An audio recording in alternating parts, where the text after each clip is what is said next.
en la carta del apóstol Pablo a los Efesios, capítulo número 5.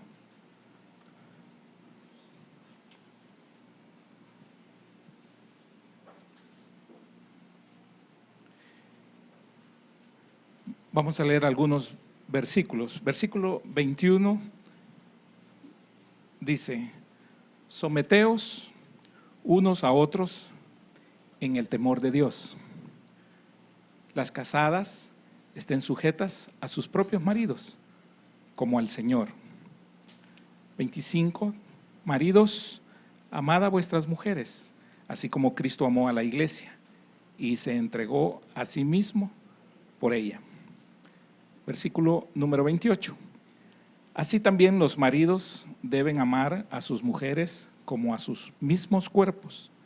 El que ama a su mujer, a sí mismo se ama. Capítulo 6, versículos del 1 al 4, dice la palabra del Señor: hijos, obedeced en el Señor a vuestros padres, porque esto es justo. Honra a tu padre y a tu madre, que es el primer mandamiento con promesa, para que te vaya bien y seas de larga vida sobre la tierra.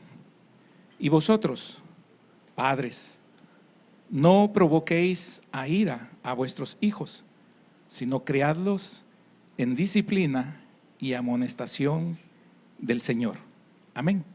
Bendícenos, Padre Celestial, en esta noche de día sábado, Señor, en esta reunión de la familia, a través de tu palabra, Señor.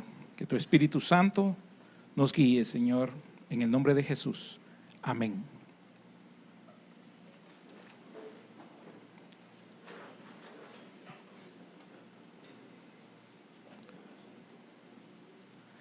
El tema es sanando heridas dentro de la familia.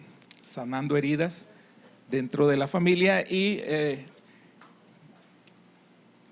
quería que leyéramos unas citas bíblicas en donde nos da el Señor, la Escritura, Dios Padre nos muestra algunos conceptos importantes de lo que es las relaciones, diferentes relaciones que tenemos como familia, desde esposos hasta la relación padre-hijo y hermanos también. El propósito de esta noche es eso, justamente, que conozcamos nosotros el modelo que Él da, pero también qué causa heridas dentro de la familia. Además debemos de saber cómo sanar esas heridas, porque de nada sirve solamente identificarlas si no hay de alguna manera un proceso para esa sanación que Dios permite para nosotros. Las heridas se dan dentro del seno familiar de dos formas. Unas son directas y otras son indirectas. Es decir, algunas con propósito lo hacemos de herir y otras son por ignorancia o por descuido. Dentro del seno familiar no importa si estas heridas fueron causadas directa o indirectamente. Lo importante es que estas heridas causan un daño moral, un daño al alma, que luego se convierte, tal como hemos venido estudiando, una raíz de amargura.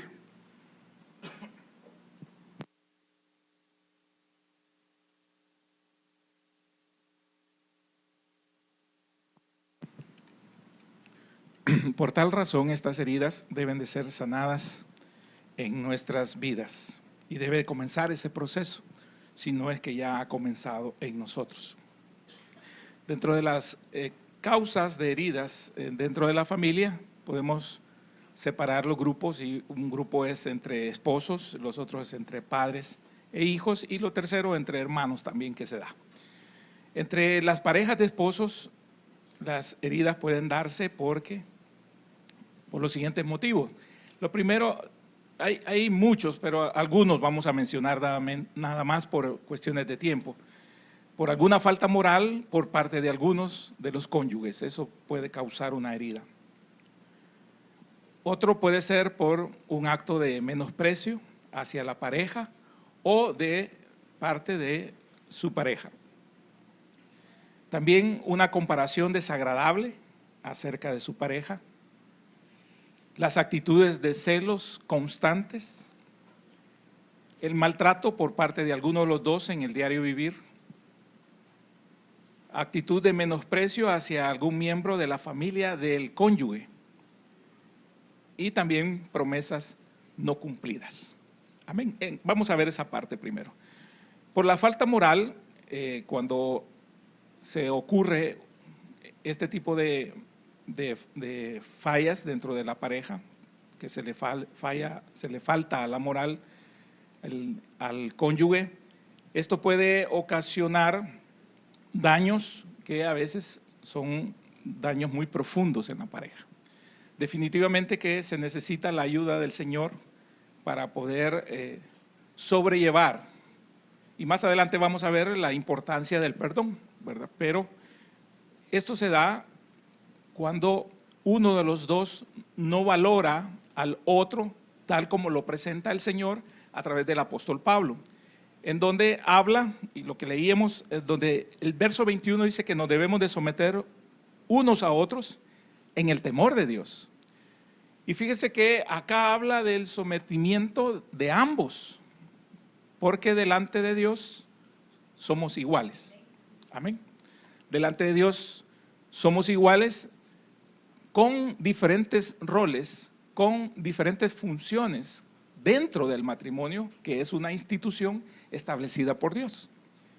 Entonces, habla de una sujeción y habla también en una forma muy especial de una sujeción de la mujer, pero también habla de un amor del hombre, que debe ser un amor muy especial, como dice, fíjese la comparación, como Cristo ama a la iglesia.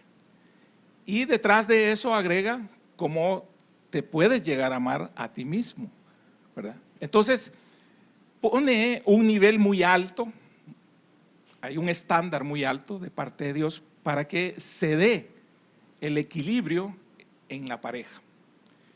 Para que se dé ese equilibrio sugerido, que está hablándolo acá el apóstol Pablo en Efesios, pero que se convierte en un mandato para todos los creyentes. Entonces es importante cuando se tiene este nivel de moral para poder sobrellevar toda situación a la que pueda ser sometida individualmente cada uno de los que componen la pareja, los cónyuges. También se habla, les decía, del acto de menosprecio hacia la pareja o de su pareja. Si usted me acompaña a primera carta a los Corintios, capítulo número 11, versos 11 y 12.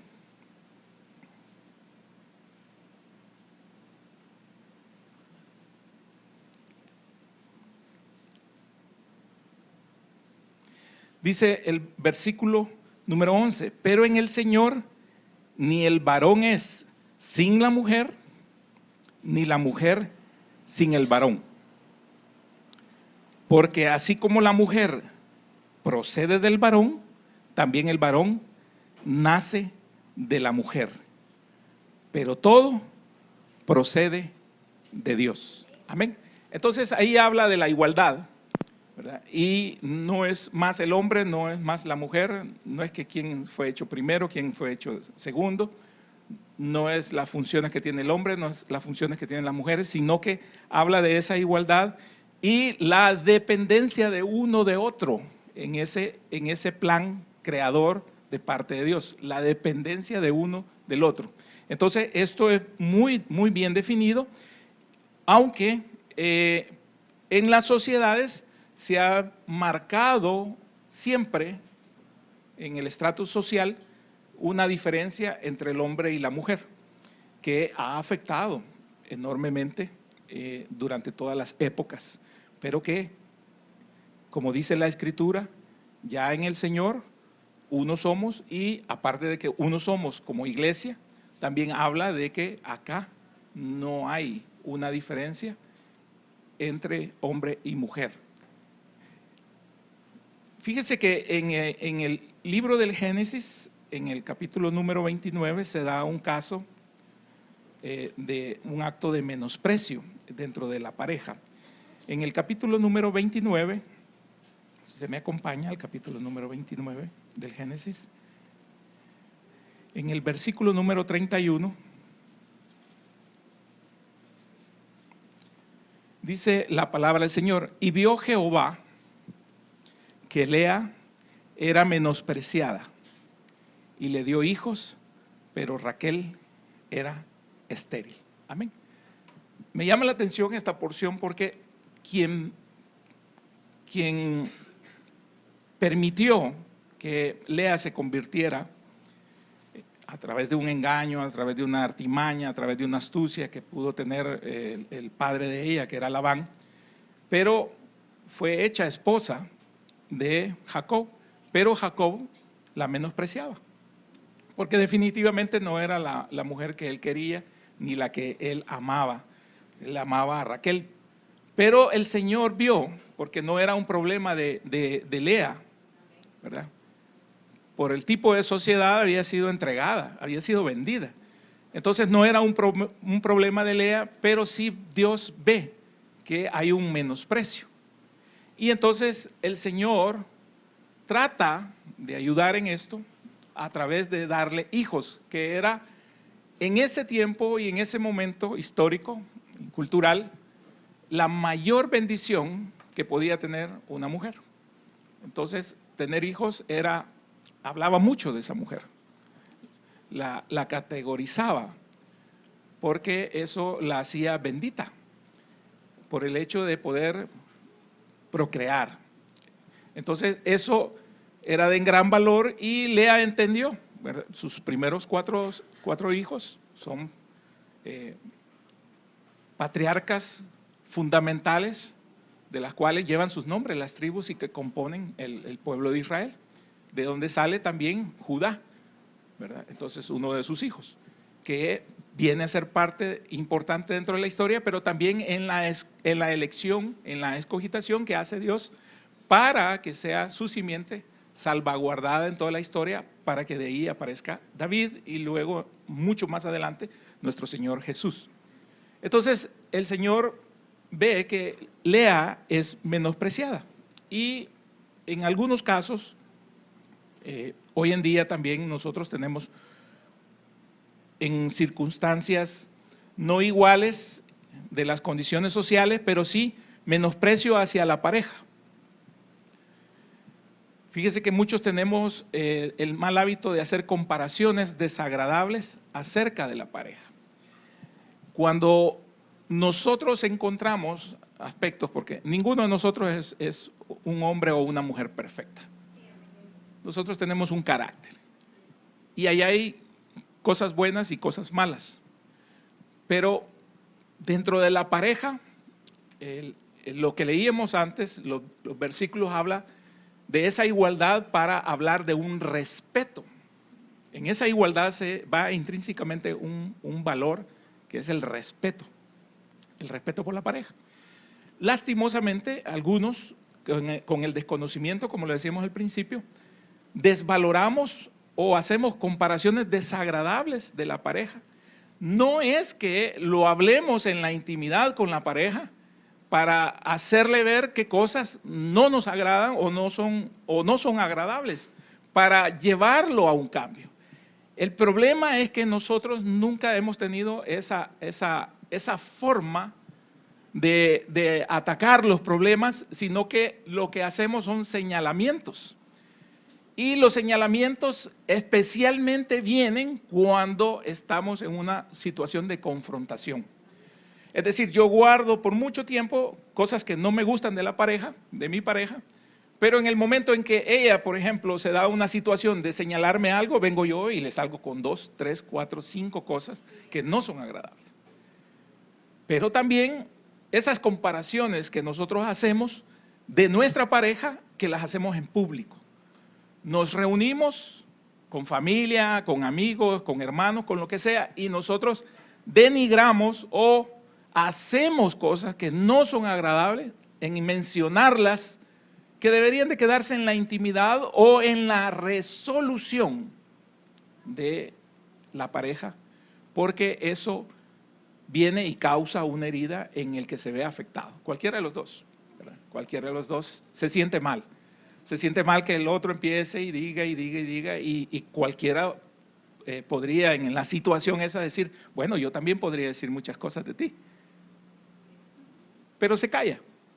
Entonces, esas situaciones hacen heridas profundas dentro de la pareja y no es bueno que hagamos comparaciones desagradables. Al contrario, lo importante es resaltar lo bueno de la pareja, lo bueno que es, lo bueno que tiene, todo aquello que constituye algo que va a edificar dentro de la relación, porque recuérdese que estamos socialmente en un grupo y podemos decir un montón de cosas y después bien campante salir como que no hemos dicho nada, pero luego estamos en la intimidad los dos y entonces ahí a veces tenemos que pagar los platos rotos, ¿sí?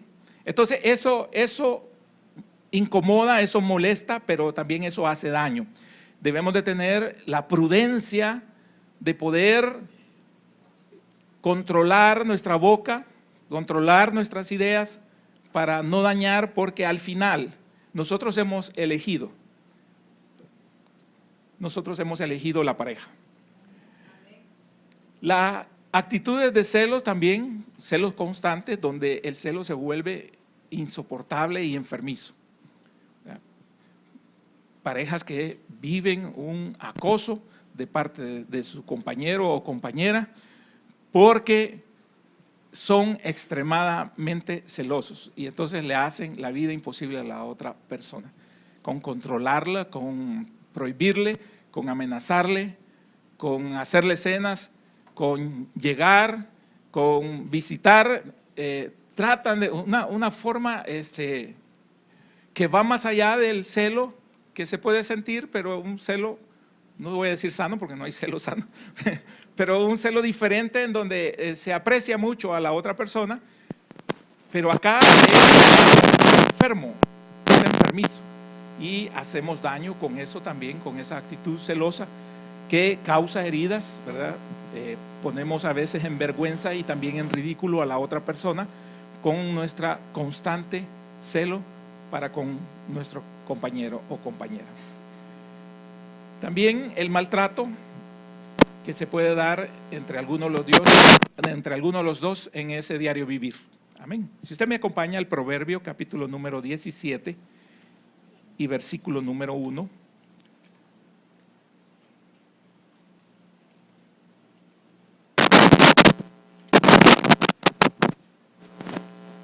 Mejor es un bocado seco y en paz que casa de contiendas llena de provisiones. Miren lo que la sabiduría del proverbista, en donde habla y prefiere una situación escasa, una situación con muchas dificultades, quizás económicas, pero que hay tranquilidad. Lo importante es resaltar la paz, porque nos pueden llenar de provisiones, de regalos, de lujos, etcétera, etcétera, de un montón de dádivas, pero hacernos siempre la vida imposible. Y entonces ahí esa casa de contienda ocasiona que se desee mejor no tener nada, pero estar en paz. Imagínense el extremo el que es presentado, pero esto habla de que hay un maltrato, ¿verdad?, que algunos tomamos en el diario vivir hacia la pareja. Y el maltrato no necesariamente es un maltrato físico, porque hoy fácilmente el maltrato físico usted va y se queja y ya las autoridades actúan, sino que aquellas palabras que nosotros decimos, y no malas palabras, pero sí las palabras hirientes y constantes que le decimos a la pareja. Sabemos nosotros, y creo que todos sabemos dónde hacer daño, ¿sí?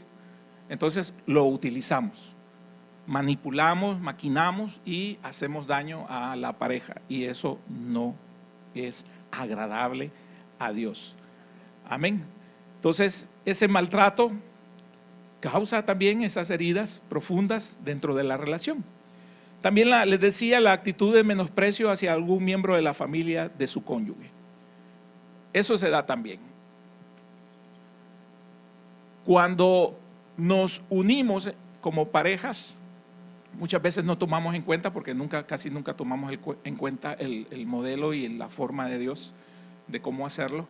Entonces nos unimos.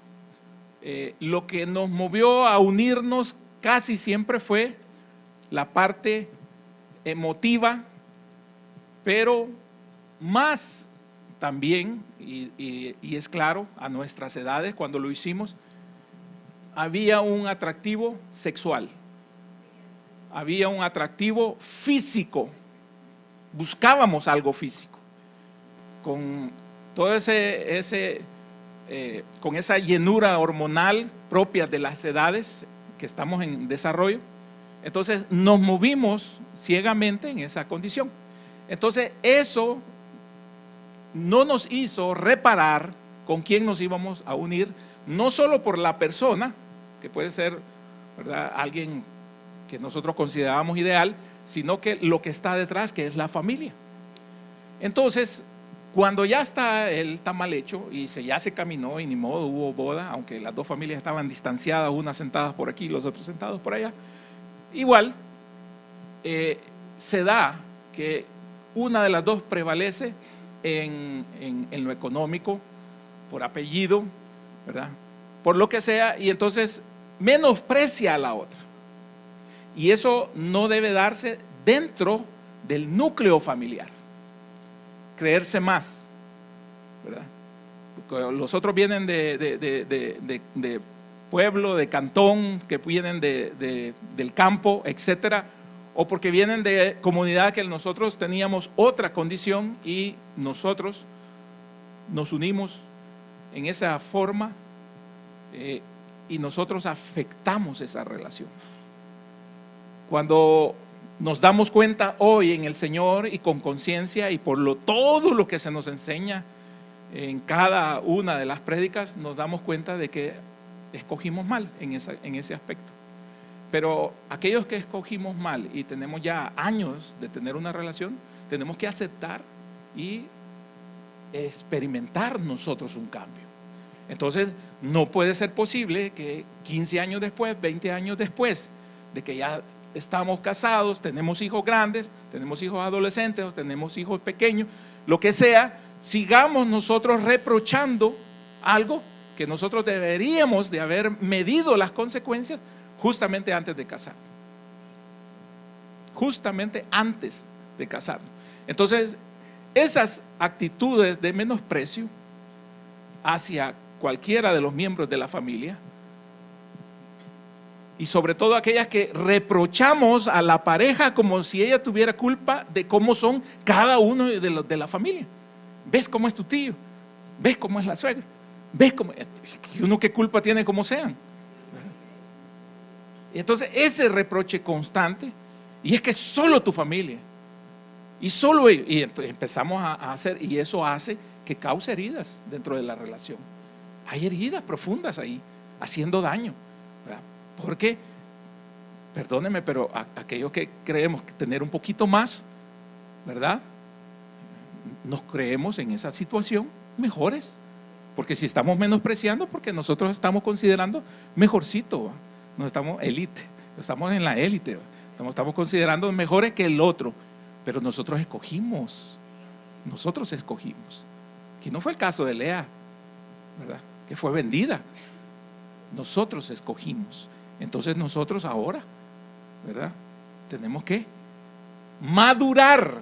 No le iba a decir aguantar, no, le iba a decir madurar, porque hay que madurar en el Señor para poder llevar a cabo ese cambio en nuestra mentalidad, en ese cambio en nuestro corazón, para hacer una buena relación familiar, que hagamos sentir bien a nuestro cónyuge o a nuestra esposa o nuestro esposo, lo hagamos sentir bien y que ya no hayan señalamientos de ese estilo, porque no vienen al caso, sobre todo si ya estamos caminando nosotros en los caminos del Señor. Amén.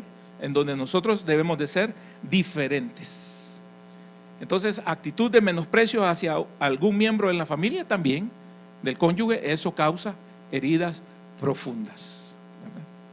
También las promesas no cumplidas.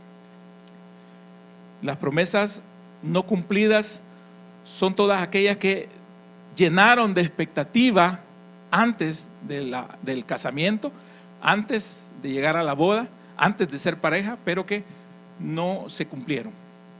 O dentro del desarrollo como esposos, prometemos y no cumplimos. Eso también causa heridas. Fíjense que cuando meditaba en esto, se me venía a la mente un poema nacional donde dice El rancho y el lucero. Lo aprendió cuando estaba en tercero, cuarto, quinto grado. La expectativa de él era el ranchito y el lucero, pues. Entonces se lo dijo y se lo planteó a la que se la quería llevar, pues. Entonces por lo menos le iba a cumplir en eso. O sea, las expectativas eran pequeñas, pero se lo dijo y fue claro. Pero si nosotros hemos prometido cielo y tierra y después llevamos y no cumplimos, nosotros estamos, ¿verdad? Estamos mal. Promesas no cumplidas. Promesas no cumplidas. No nos casamos, ¿verdad? Porque éramos de la época hippie, de la nueva era. Y así consideramos que era lo correcto. En nuestro cassette, en nuestra mente juvenil, en nuestra mente de nuestra edad, etcétera, etcétera, etcétera, que para qué casarnos, etcétera, etcétera. Pero llegamos al Señor, hemos caminado en el Señor, vemos el valor de la institución del matrimonio de parte de Dios y nosotros seguimos sin dar ese paso. Y lo que justificamos es, ¿y qué no está bien así? Ay, si nos casamos después nos vamos a divorciar. Entonces las expectativas son diferentes del cónyuge. Son diferentes. Cuando hacerlo bajo el concepto de Dios y no por obligación o por mención de parte del pastor o de parte del predicador, sino que porque se valora, se ama de tal forma que se valora y se le da una posición que no la da el hombre, sino que la da el esposo o la esposa en esa relación de institución matrimonial que Dios estableció. Eso es importante. Pero muchos nos quedamos como los cuzuquitos, ¿verdad? Nos quedamos como los conejos y ahí nos hemos sentido muy bien. Y no hemos hecho nada por hacer un cambio en nuestras vidas y no hemos hecho nada por años que nosotros venimos recibiendo las enseñanzas, etcétera, etcétera, etcétera. Y ahí seguimos y estamos cómodos. Entonces no estamos valorando. Porque aunque, en este caso voy a ser específico, aunque la mujer no lo diga, en algún momento dado ella lo anheló, si no todavía lo sigue anhelando, porque es una forma de honrarla. Pero nosotros somos más prácticos y nosotros decimos, no, y no te doy siempre todo lo que te tengo que dar para el gasto, pues. Y no siempre ahí te endoso lo que te tengo que dar. Y no te deposito. O sea, no se está hablando de algo material. Eso me recuerda a mí también como el de Mafalda, el Manolito, que le quiebra el arco al Felipito. Y le dice, ay, te lo voy a pagar, le dice. No, es que no es lo mismo, tiene un efecto sentimental para él porque se lo habían regalado. ¿Y qué? Le digo, ¿y que no te lo compraron con dinero? No, no es eso. Te dieron un cheque entonces, le dije. O sea, él estaba viéndolo en otro sentido, ¿verdad? Y el otro lo está viendo, el Felipito, tenía un valor emotivo, un valor sentimental para él. Y el otro lo estaba viendo en la practicidad que él tiene acerca del dinero, porque eso representa a él en la caricatura, ¿verdad? Lo monetario, lo material. Entonces vemos pues que promesas no cumplidas, promesas de cambio, aquellos que tienen un vicio y nunca lo dejan, prometen y prometen dejarlo, entonces eso va deteriorando la relación como pareja. Promesas de trabajar y nunca trabaja y sigue echándose al hombro toda la responsabilidad una mujer dentro del hogar, y el otro solo es promesa que va a hallar trabajo algún día. Entonces, también eso afecta en una relación y causa heridas, profundas heridas en la relación matrimonial o en la relación de pareja, ¿verdad? Por aquellos que todavía no han dado ese paso de fe. Amén. El segundo es la relación padre e hijos. Dentro de padre e hijos hay varias que vamos a mencionar también. Una es la falta de atención a las necesidades de los hijos por parte de los padres. Fíjese bien, la falta de atención a las necesidades de los hijos por parte de los padres. Para aquellos que somos padres nos hemos dado cuenta de que aquellos que llevamos hijos grandes, que toda la vida en las diferentes etapas, todas las etapas de la vida de nuestros hijos, todas son especiales y todas son de cuidado y todas son de atención. Y uno creía que cuando pequeños y ya grandes no nos iban a dar problemas y que etcétera, y no, los problemas son siempre. Cada problema, cada etapa, cada necesidad adecuado a la edad. Y nosotros a veces decimos, no, pero los adolescentes es lo más difícil. No, si cuando bebés también, cuando solo lloran y no sabemos qué quieren decir con el llanto. Estamos empezando, porque nos graduamos el mismo día. Entonces, tanto el hijo, el bebecito, como uno está aprendiendo a saber cómo identificar que lloran, de qué lloran y por qué lloran y qué necesitan.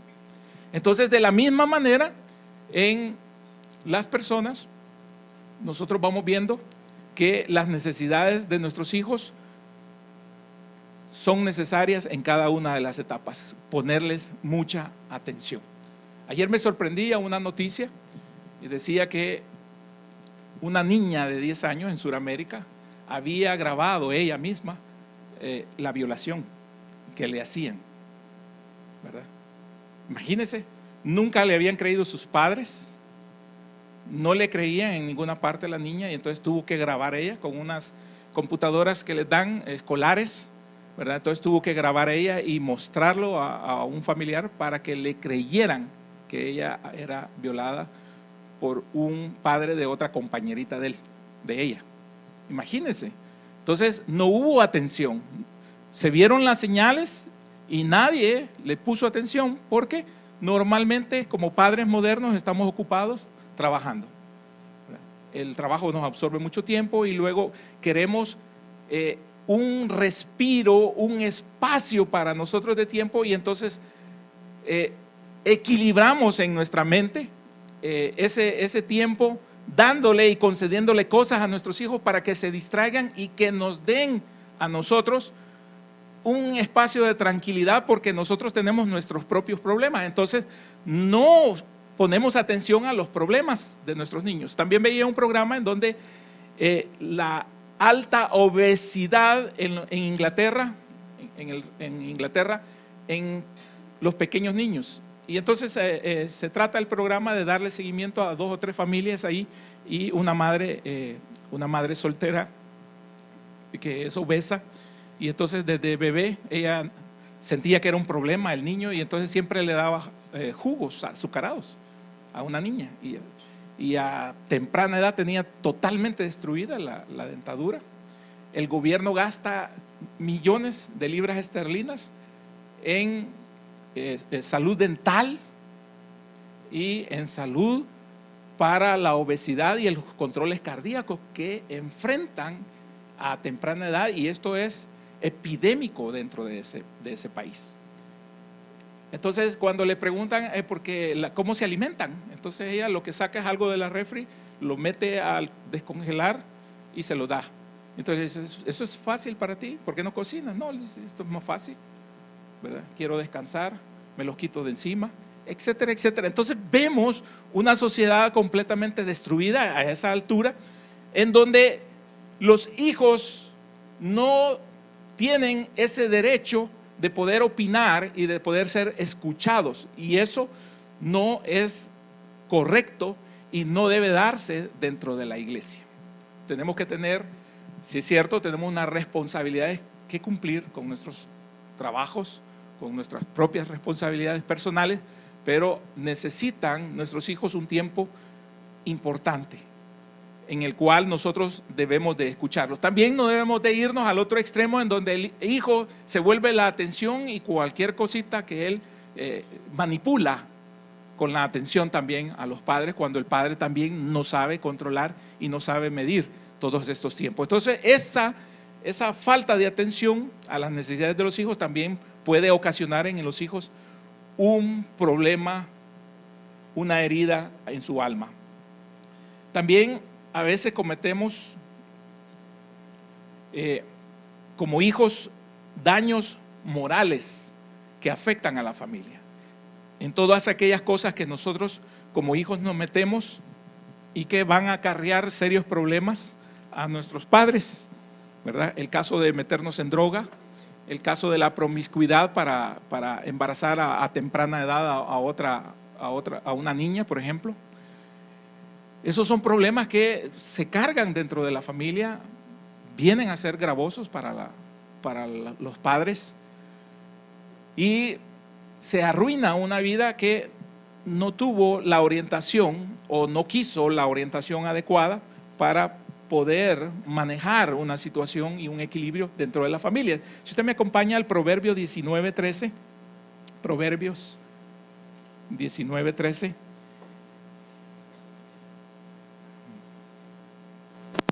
Dice: dolores para su padre, el hijo necio. Mire qué tremendo.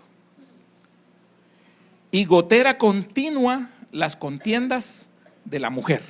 Amén. Esa es otra comparación. Ya una vez compartió el hermano pastor acerca de esto de la gotera continua. La gotera continua es el techo que está roto y el agua está cayendo, y entonces esa gotera continua es molesta.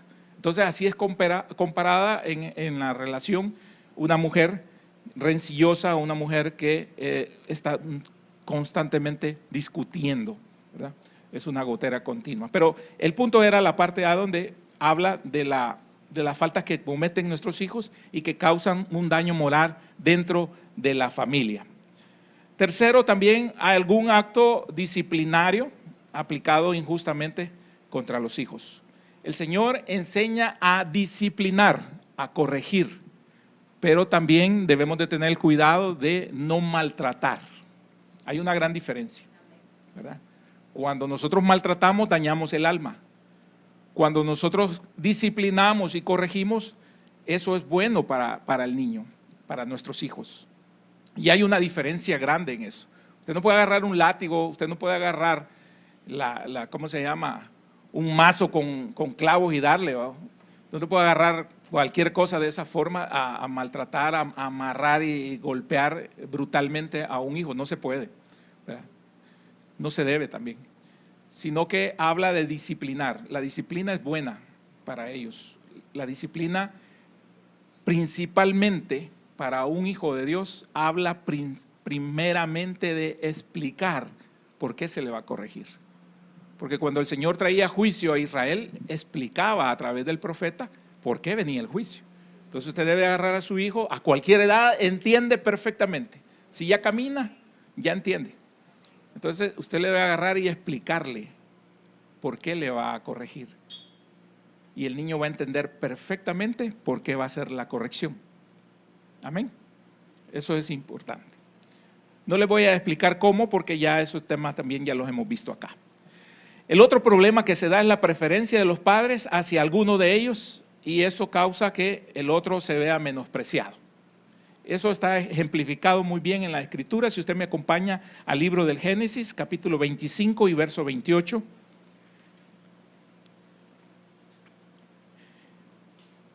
Nacieron los gemelos, hijos de Isaac, y entonces dice el versículo 28, y amó Isaac a Esaú, porque comía de su casa, mas Rebeca amaba a Jacobo, o a Jacob. Mire qué tremendo. El padre tenía el favoritismo por el mayor, porque era un cazador, hombre fuerte, peludo, ¿verdad? Era bien velludo, hasta por aquí se le salían los pelos. Y entonces lo amaba el papá, se veía reflejado en él, lo veía tan chulo, ¿verdad? y entonces era la niña de sus ojos. Y él estaba contento porque él era el primogénito y él iba a heredar. El otro pasaba más que todo en casa, no era peludo, era lampiño. Entonces salió igual a la mamá, entonces había problemas por eso, que sos igual a tu mamá. Entonces ahí no le gustó mucho. Entonces la mamá acogió a Jacob y sin darse cuenta estaban haciendo daño, ambos, por esas preferencias, por tomar partido con los hijos, ¿verdad? Porque a veces la madre puede rechazar porque se parece a un tío del esposo, porque se parece a la suegra. Hay diferentes. Y entonces cuando se le ve y dice, ay, es que igualita a la suegra, entonces la rechaza o lo rechaza. Y eso no debe ser. Entonces ese favoritismo produjo un serio problema en esos dos hermanos que llegaron a discutir y a pelear. Y si llegan a pelearse, y si se les permite pelearse, llegan a pelear de muerte. Entonces hubo un fraccionamiento en la familia que no midieron ambos. Isaac y Rebeca no midieron y trajo consecuencias graves por la separación que hubo en la familia. Tuvo que vivir un hijo de ellos separado, ¿verdad? Lo mandaron lejos para que no se discutieran o se llegaran a matar, ¿verdad? Entonces, esos favoritismos, que se dan, se ha fijado que a veces decimos, no, es que hay uno que es más responsable, y entonces favorecemos al más responsable. Pero el que no es responsable, feliz que no es responsable, si por eso lo hace. Pero ¿por qué no educamos para que los dos sean responsables? ¿Por qué no exigimos lo mismo? No que solo le exigimos y cargamos a uno y a ese pobre lo agarramos pelón desde cipote, ¿verdad? Desde cargar al hermanito hasta que llegamos a viejos y todavía le damos todas las responsabilidades que no le tenemos que dar. Como padres nosotros debemos de resolver. Si hay un modelo, y no lo voy a hablar ahora, pero hay un modelo específico en la Escritura de cómo ser padre. Y una de las cosas que me encanta de las cosas de padre es que los padres trabajan por los hijos. Y yo creo en eso. Los hijos no deben de trabajar en el modelo de Dios para los padres. El padre debe hacer fortuna, el padre debe hacer todo lo que está en su disposición para darle a los hijos. Porque ¿quién benefició a Isaac? Abraham. ¿Quién benefició a Esaú? Isaac. Etcétera, etcétera, etcétera. Entonces la responsabilidad es en ese orden. Claro, hemos nacido y hemos crecido en otras sociedades y en otros órdenes que no son el orden de Dios y eso ha ocasionado serios problemas. Entonces les ponemos carga a nuestros hijos que no deberían de tener.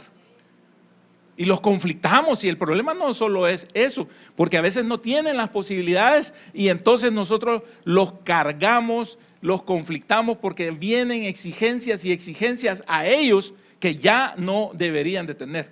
Y el problema se da más grave cuando es a uno y no a los dos, o a los tres, o a los cuatro, o a los cinco que tuvimos. ¿Sí? Entonces eso desequilibra y eso causa una herida ahí en los hijos, que en donde se ven el favoritismo o el menosprecio, y en este caso que estaba hablando, las cargas que ponemos en uno, porque creemos que ese es el más cuerdo, es el más responsable, ¿verdad? O es el que no se reniega, ¿verdad? Es el que nos hace caso, porque a veces decimos, no, es que este sí me hace caso, y entonces agarramos al que me hace caso, ¿verdad? Todo el tiempo, porque este es el que hace caso, y dejamos bien tranquilos los otros, y entonces el hijo cargado es el que ve que su hermano la pasa bien tranquilo, o tranquila, y entonces, y el otro se ve afectado enormemente por eso. Eso no se debe de dar. Amén.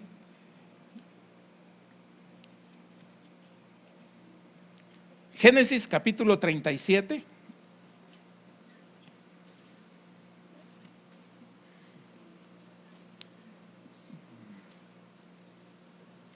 Versículo número 4.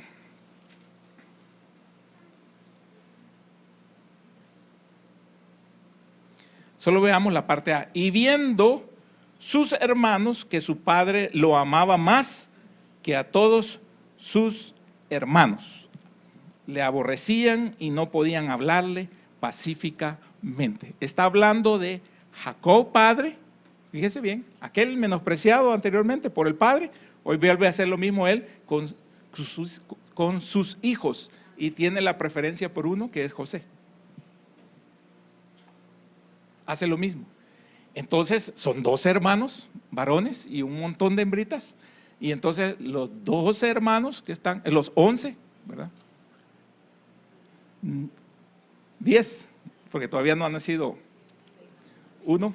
Entonces ahí se ve lo que genera el favoritismo.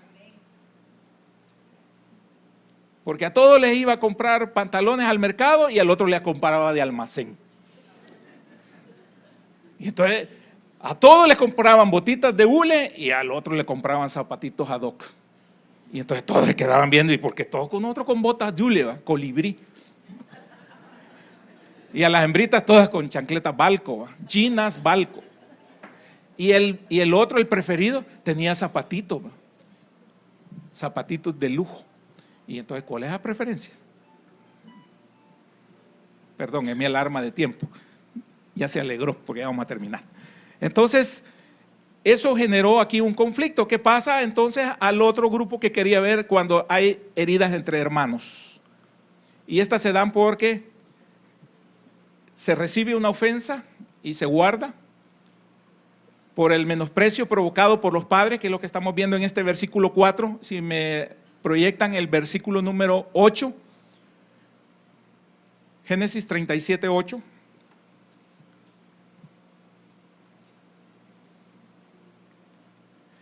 Entonces le respondieron sus hermanos: ¿reinarás tú sobre nosotros o señorearás sobre nosotros? Y le aborrecieron aún más a causa de sus sueños y sus palabras.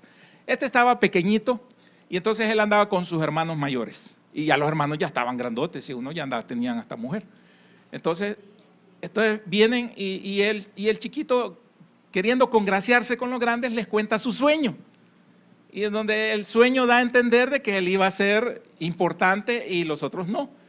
Imagínense echándole leña al fuego, ¿verdad? Y entonces ya ellos traumados por el problema de que el papá prefería a este, y entonces lo aborrecieron aún más a causa de sus sueños. Y eso pasa, se ha fijado que cuando está la grulla de los grandes y se acerca el más chiquito, ¿y vos a qué venís? Eso le pasó a David también. Papá lo mandó a dejarles comida también para el jefe de la guardia, lo general, ahí le llevaba comida, y bien molestos porque había llegado. Los mayores porque ya estaban reclutados, tenían servicio militar, y el chiquito llegó ahí molesto. Y se ha fijado que también cuando quiere participar el pequeño y están los más grandecitos, ¡ay, cállate! ¿Sí? ¡Ah, ya venís vos! No, anda a jugar. Entonces no lo hacemos entrar. Esas cosas que son aparentemente inofensivas, cuando estamos en esa edad, nos calan, nos dañan. Y entonces eso lo llevamos ahí, y esas actitudes de parte de nuestros hermanos, ¿verdad? El menosprecio, el rechazo, ahí que vemos en este verso, en el 18 también llegó, versículo 18, llegó a tal grado de que decidieron matarlo al principio. Y uno de los mayores dijo: no lo matemos, mejor vendámoslo. Pero fíjese que armaron un gran engaño, una gran mentira al papá, diciéndole que se había muerto. Y el pobre viejito casi se muere de lo que le estaban diciendo, y no fueron capaces de decirle que era mentira.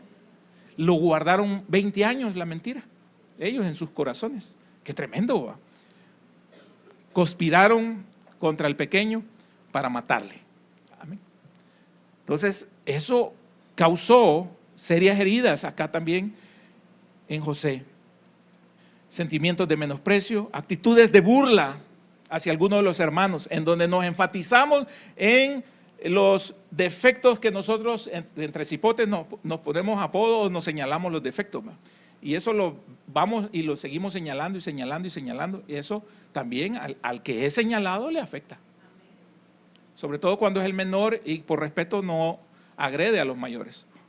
O no por respeto, ¿verdad? Porque no tiene la capacidad de marimbiar a uno de los grandes, ¿verdad? Sí, es cierto, no se las puede desquitar. Lo más que puede hacer es pegarle una mordida, pero sabe que le va a caer. Pero lo mordí, dice uno cuando está chiquito. Entonces todo eso afecta al alma. En el alma están las emociones, los sentimientos, gobierna el corazón, no lo voy a explicar, ya se me acabó el tiempo. Gobierna el pensamiento y el corazón, ahí va a parar todo eso, ahí es donde se hace el daño, enferma, destruye, ¿verdad? Y solo les quiero decir cómo sanamos esas heridas. Primero por la palabra de Dios, que es lo que estamos haciendo ahora. Dice la Escritura que ¿con qué limpiará el joven su camino? Con guardar su palabra. También dice la Escritura que la lámpara es a mis pies tu palabra y lumbrera a mi camino. Eso lo hemos estudiado muy grandemente en los Salmos, en el Salmo 119. También por la confesión, ¿verdad? Cuando nosotros confesamos y pedimos perdón, primeramente a Dios, de todo lo que hemos hecho. Que no le dé pena como hombre pedir perdón por las cosas que usted ha hecho que son malos y ha dañado a su pareja. Que no nos dé pena como hijos pedir perdón por las cosas que hicimos en nuestra juventud y que ahora ya a nuestro padre mayor, nuestra madre mayor, poder acercarnos y decirle, perdóname por todo lo que te hice pasar, por todas las noches que te causé desvelo, porque me iba irresponsablemente a vagar sin avisarte. Antes no había celular, muchos nos íbamos y vagábamos como queríamos, y los pobres padres ahí estaban desvelándose pensando en qué nos pudo haber pasado. Con la ayuda pastoral, con la ayuda ministerial, a través de la consejería, a través de la administración, a través de la oración también. Fíjese que hay algo bien importante acá y lo voy a mencionar en Génesis capítulo número 25, verso 21. Fíjese que al principio, amén, dice, y oró Isaac a Jehová por su mujer que era estéril, y lo aceptó Jehová y concibió Rebeca su mujer. Los estoy extrayendo un poco fuera de contexto por algo muy importante. El problema de Rebeca era la esterilidad. Usted puede tener como mujer cualquier problema, pero qué precioso es que Isaac no se lo restregó en la cara el problema, no trató de separarse por ella, por el problema, no la humilló por ese problema, sino que lo que hizo Isaac, habían pasado 20 años que llevaban ya de matrimonio, y lo que hizo Isaac fue orarle al Señor. Eso debe ser un ejemplo para nosotros. Si hay algo que es un problema en nuestra pareja, oremos y orémosle al Señor, para que el Señor haga el cambio, para que el Señor influya a través de su poder, de su gracia y de su misericordia a la petición que nosotros hacemos, ¿verdad? Y increíble, ¿verdad? Un hombre, Isaac, orándole a Jehová por su esposa, y el Señor aceptó esa oración y Rebeca pudo concebir esos gemelitos que ya hemos hablado de ellos. Amén. Entonces, por la oración, por la palabra, por la confesión, por el perdón y por la ayuda ministerial, todo eso hace que nosotros en Cristo tengamos ese privilegio, ese precioso privilegio de poder sanar nuestra alma. Afuera no saben de esto, afuera se mueren por esto. Pero qué bendición es que tenemos esa oportunidad todos de poder perdonar, de poder sobrellevar, de poder realmente, como Dios ha hecho, de poner nuestro pasado en el fondo del mar, dice la Escritura. O sea, ya no se recuerda y no se trae para martirizar, para señalar, ni nos permite a nosotros mismos hacernos daño a nosotros mismos por nuestro pasado, ¿verdad? Sino que Dios es un Dios de oportunidades, y como dice el libro de las Lamentaciones, sus misericordias son nuevas cada mañana. Amén. Que el Señor añada bendición a su palabra. Gracias te damos, Señor. Nos pudimos reunir en una reunión familiar tan importante. Padre, has hablado a nuestra necesidad, a nuestro corazón. Señor, has hablado a nuestra mente, a nuestra alma. Has dado el consejo, Padre. Y somos entendidos, Señor, de lo que tú esperas de nosotros.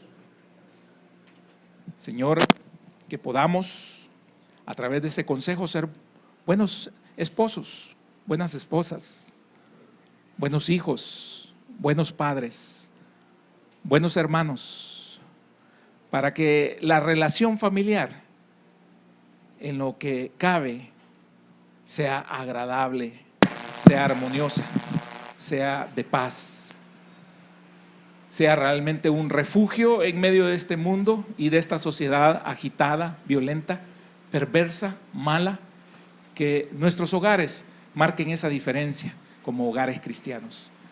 Escuchemos a nuestros hijos, velemos por sus necesidades, cuidémoslos, eduquémoslos conforme a la palabra, vivamos para ello conforme a la palabra.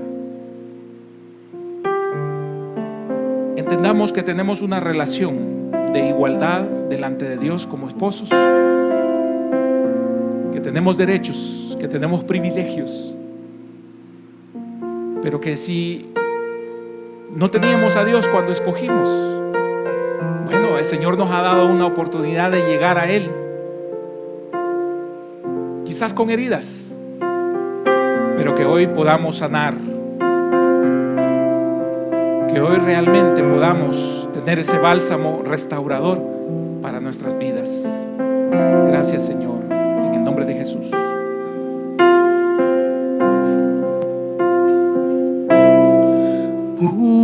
Purifícame y lávame, renuévame y restáurame, Señor,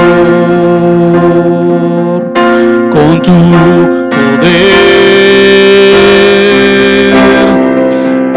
Purifícame y lávame, renuévame y restáurame, Señor.